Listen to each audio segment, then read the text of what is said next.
Hello, ഇന്ന് റെസ്റ്റോറൻറ്റിലൊക്കെ സ്റ്റാർട്ടറായിട്ട് കിട്ടുന്ന dragon ചിക്കൻ്റെ റെസിപ്പിയാണ്. അതിനായിട്ട് 250 ഗ്രാം ചിക്കൻ്റെ ബ്രസ്റ്റാണ് എടുത്തിട്ടുള്ളത്. അത് ഇതുപോലെ നീളത്തിൽ മുറിച്ചെടുക്കാം.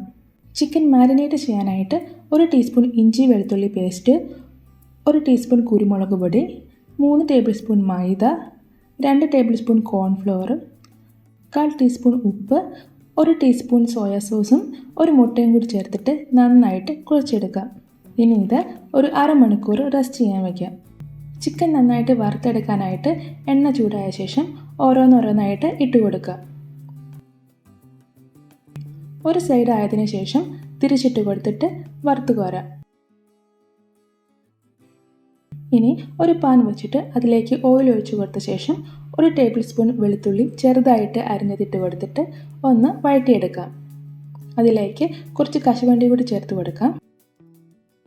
ഒരു വലിയ സവാള നീളത്തിൽ അരിഞ്ഞതിട്ട് കൊടുത്ത് ഒന്ന് വഴറ്റിയതിന് ശേഷം ഒരു ക്യാപ്സിക്കത്തിൻ്റെ പകുതി കൂടി ഇട്ട് കൊടുത്തിട്ട് അതിൻ്റെ പച്ചമണം മാറുന്നത് വരെ ഒന്ന് വഴറ്റിയെടുക്കാം. ഇതിലേക്ക് 2 ടേബിൾ സ്പൂൺ ടൊമാറ്റോ സോസും 1 ടേബിൾ സ്പൂൺ ചില്ലി സോസും 1 ടേബിൾ സ്പൂൺ സോയ സോസും കൂടി ചേർത്തിട്ട് നന്നായിട്ട് ഇളക്കിയെടുക്കുക. 1 ടേബിൾ സ്പൂൺ വെള്ളം കൂടി ഒഴിച്ച് കൊടുത്ത ശേഷം വറുത്ത് വെച്ചിരിക്കുന്ന ചിക്കനും കൂടി ഇട്ട് കൊടുത്തിട്ട് നന്നായിട്ട് മിക്സ് ചെയ്തെടുക്കുക. അവസാനമായിട്ട് 1 ടീസ്പൂൺ തേൻ കൂടി ഒഴിച്ചു കൊടുക്കാം.